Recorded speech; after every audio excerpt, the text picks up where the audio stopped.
Hello everyone, it's Travalgar Vallertine again. I'm finishing off another doodle,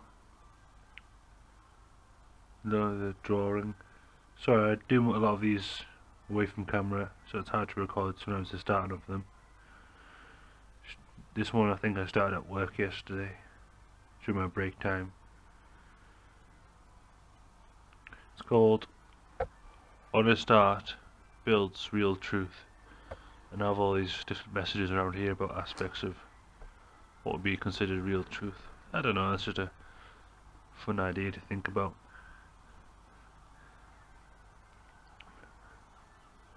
And listening to some more Terrence McKenna and a variety of other people, I thought it'd be interesting to speak about his idea. It's not personally his idea, but an aspect he was talking about when describing the laundry list of the bad qualities of the first world culture. One of them being that how in the development of the electronic age, the rapid control of it over large companies for commercial use only has kind of took advantage of these electronic devices growing and made some of them into drugs basically. And although it's hard to actually conceive of electronic media as a drug, but if you actually, McKenna was saying that if you even look at the physical characteristics during the ingestion of consumption of electronic media, they have like drug-like qualities that you can actually measure. The heart rate goes up, the nervous system tenses, and blood pressure rises sometimes, and it literally affects you physically. And I was actually watching Matilda the other day, which is kind of funny. I hadn't seen that film for a long time, and it was actually a perfect example where you have the wormwoods basically just consumed by the television, and it just ignores them about what's actually going on in life, which can actually happen. I mean, I know plenty of people I've seen that do go extraordinary lengths to go out the way just to watch or be entertained by something that has no relevance to anything other than just immediate entertainment, and then afterwards after a year not even talk about it or just even remember it.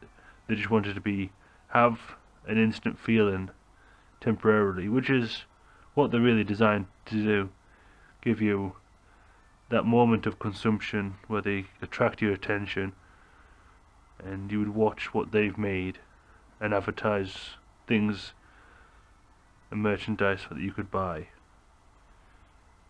and it would all be temporary. Then you go and look for some other ones, because if it was actually not interesting, not actually addictive as a drug is, it wouldn't never actually work. I mean, McKenna opens views at how it's like looking at a medieval manuscript where you have to see by the readings of Marshall McLuhan and Aldous Huxley. Aldous Huxley, well, actually both of them talked about how important it was to see things and how much of an effect it can have. Aldous Huxley was stipulated saying that to actually train the eyes you have to look into nature, and Marshall McLuhan saying that the medium is the message, i.e. the medium is the thing that makes the difference, as McKenna says.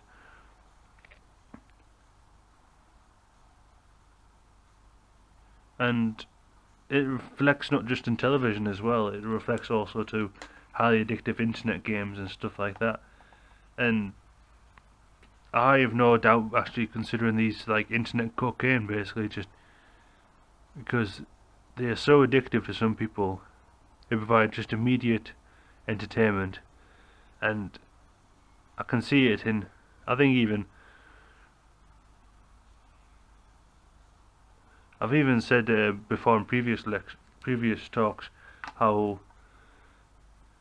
like they have amazing scientists in the world and stuff like that, but sometimes they can be distracted by the most stupidest games in the world. And you have brilliant minds out there, but they'd rather be at home playing the PlayStation or something all day. I mean, yes, it is productive and stuff like that. I mean, but for something that's actually practical though, I mean, if you've got a really good skill in art, I mean, PlayStation games and other things like that, they will just simply start just neglecting the real qualities of life and stuff. I mean, it's good to have it in small amounts, but when they are addictive as they are, and they're just basically designed to reenact with your most addictive senses as well, the sense of development and growth in an artificial reality, the sense of acceptance and domination and stuff. It's all just fake and it doesn't have any. It provides experience into qualities that you can't really take outside from the game. I mean, yeah, sure, there is qualities that you develop outside the game, but not near as practical enough as it is. And personally, I think if you wanted to actually consume media, the best kind of media to consume would be audio media, I would say, in my opinion, just because it's much more efficient in the environment, where if you wanted to consume something by sitting down and watching it, I mean, fair enough, but still, you have to put a lot of things on hold. You can't do much else at that time, although you can do other things hands-free. But if you actually listen to something with audio, you can function quite well in life without the use of your ears, and you can do a lot of tasks and objectives by just using touch and all the other senses together. You can drive your car, you can go to work, you can go and do shopping, you can do drawing art, you can play the PlayStation while listening to stuff. Even, I mean, yeah, do it every now and then, but don't let it consume your life. But that's what I mean. Just consider how addictive some of these TV sitcoms are and stuff like that, and how much better it would be if you just kind of ignored half of them. I mean, yeah, it's good at the time, it's fun to talk about it and stuff, but at the end of the day, it's not really practical and stuff. And they're just designed to basically hold you in temporarily for a few hours at a time every week. I mean, Terrence McKenna was saying, imagine if during the war there was a drug invented that lasted 6.5 hours, and it would bring people into a larval kind of state where they can't move very well and kind of affects them physically and stuff like that. But it's in every single household. You would freak out a bit, but essentially it can be called just the television. It is like a billboard of hallucinations, and the highest bidder gets to choose what the billboard says.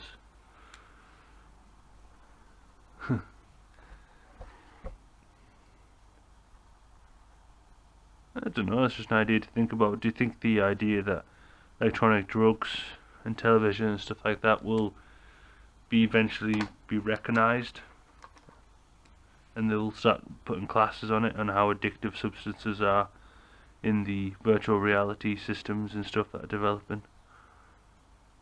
I mean, some addictive things can be practical, games and stuff like that, like Minecraft for example, though to someone's an addictive game, but I think in its essence the practicality that you have to design things and construct things at a strategic level can actually be helpful for the development of learning, especially for young individuals who's in the materialistic reality they can't really go to those limits.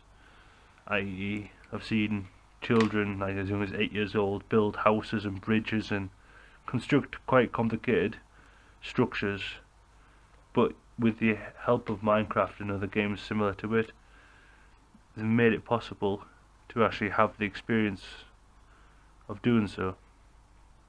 I think that's all I really wanted to talk about today, just to open your mind a bit, think about it for a little bit. Is television becoming the new kind of drugs? Probably finish this picture off and you can have a look on Facebook at the finished image. And I'll probably have another some more ideas coming up soon. And thanks for watching, and if you liked it, just give it a thumbs up and things. Subscribe if you want. Check out my crafts on the Etsy shop and my main shop, and all the links will be below in the description. And just, yeah, thanks for watching in general. If you've got any ideas and comments about what the ideas that I've talked about today, just leave it below. Maybe even a bit of discussion about it and stuff. Anyway, see you later. Have a good day.